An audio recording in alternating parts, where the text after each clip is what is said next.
News 10 में आप सबों का स्वागत है।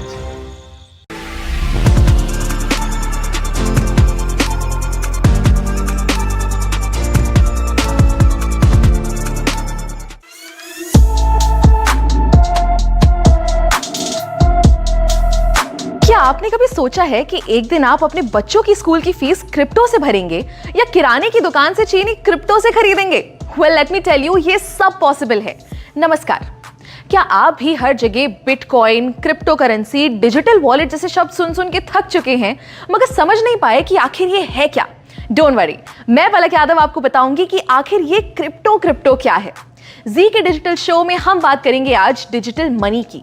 पर सबसे पहले जानते हैं कि ये पूरी क्रिप्टो की दुनिया आखिर आई कैसे। सबसे पहले था बार्टर सिस्टम, जैसे गेहूं के बदले जूते, आम के बदले सेब या नमक के बदले चाय। मगर क्योंकि ये सिस्टम में बहुत सी दिक्कत थी, जैसे कोई आम के बदले सेब ना ले तो फिर मुद्राओं का इस्तेमाल शुरू हुआ। सोने के, चांदी के, तांबे के और भी तरीके के सिक्के इस्तेमाल होने लगे। पार्टीशन से पहले भारत में दमड़ी, टका, पाई, आना, दमन्नी, चवन्नी, अठन्नी और रुपए के सिक्के चलते थे।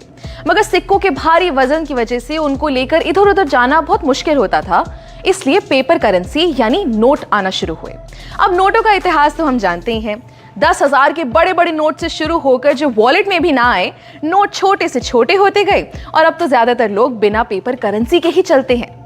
आज से 5-6 साल पहले किसी ने सोचा भी नहीं होगा कि सिर्फ एक QR कोड को स्कैन करके किसी को पैसे भेजे जा सकते हैं। मगर आज पेटीएम, गूगल पे, फोन पे हर दुकान नुक्कड़ पर मिल जाएगा।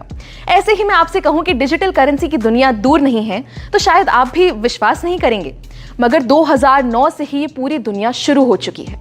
शुरुआत में लोगों को इसके बारे में उतना पता नहीं था, मगर पिछले कुछ सालों में ये बहुत पॉपुलर हो गया है और आगे ये सिर्फ बढ़ेगा ही। मगर ये डिजिटल करेंसी या क्रिप्टो करेंसी होती क्या है? डिजिटल करेंसी एक वर्चुअल करेंसी है, यानी जिसे आप इन नोटों की तरह अपनी जेब में नहीं रख सकते। ये हमारे ऑनलाइन वॉलेट में रखी जाती है, यानी बिना किसी झंझट के आप इसे कहीं से भी एक्सेस कर सकते हैं। अच्छा, इसी का दूसरा नाम कह सकते हैं क्रिप्टो करेंसी। Crypto currency. अब करेंसी का मतलब तो हम समझते हैं पैसा, मगर ये क्रिप्टो किस भला का नाम है? क्रिप्टो मतलब छुपा हुआ या जो सीक्रेट हो, यानी कि आप क्रिप्टो करेंसी से अपने पैसे की जो भी ट्रांजैक्शन करेंगे या लेन देन करेंगे वो सब छुपा हुआ होगा और सिक्योर होगा। ये क्रिप्टो करेंसी का चलन 2009 में शुरू हुआ, जब सबसे पहली बार सातोशी नाकामोटो नाम के एक आदमी ने वर्चुअल करेंसी बनाई। अब इसका नाम हम सब ने कहीं ना कहीं सुना ही है। जी हाँ, बिटकॉइन। बिटकॉइन आज की डेट में इतनी बड़ी क्रिप्टो करेंसी बन चुकी है कि आप मानेंगे नहीं कि कई बड़ी बड़ी कंपनीज आज बिटकॉइन से पेमेंट्स लेती हैं। एक मजे की बात बताऊं, अगर आपने 2009 में एक बिटकॉइन खरीदा होता तो आज आपके पास बिना कुछ किए बैठे बिठाए करीब 16 लाख रुपए होते। मगर आज इथेरियम, डॉजकॉइन, टेथर जैसी 19,000 क्रिप्टो करेंसीज बन चुकी हैं। इन करेंसीज को हम खरीद सकते हैं, बेच सकते हैं और चाहे तो इनमें इन्वेस्ट भी कर सकते हैं। अब ये तो हम समझ गए कि क्रिप्टो करेंसी एक तरीके के ऐसे पैसे हैं जिन्हें हम छू नहीं सकते, मगर अगर हम इनसे खरीदेंगे या बेचेंगे तो इसे कोई कंट्रोल कर रहा होगा क्या? जी नहीं, यही खास बात है क्रिप्टो करेंसी की।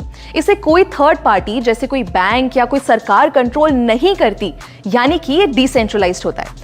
पूरे ट्रेडिशनल बैंकिंग सिस्टम को तोड़ते हुए क्रिप्टो की ट्रांजैक्शन सीधे एक वॉलेट से दूसरे वॉलेट में होती है।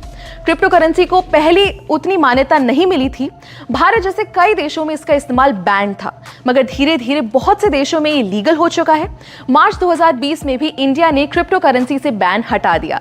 यहां तक कि हमारी फाइनेंस मिनिस्टर निर्मला सीतारमण ने 2022 के बजट में डिजिटल रुपी लॉन्च करने की बात की है। जी हां, भारत की पहली डिजिटल करेंसी। आरबीआई द्वारा लॉन्च की गई ये करेंसी रुपये के बराबर होगी और इसे फिजिकल करेंसी से एक्सचेंज किया जा सकेगा। है ना कमाल की बात? दोस्तों, क्रिप्टो की ये दुनिया जितनी बड़ी है उतनी ही इंटरेस्टिंग भी है, तो इनके बारे में हम जितना जानें उतना कम रहेगा। अगली वीडियो में हम आपको बताएंगे क्रिप्टो से जुड़े एक बहुत अहम चीज के बारे में जिसका नाम है ब्लॉकचेन।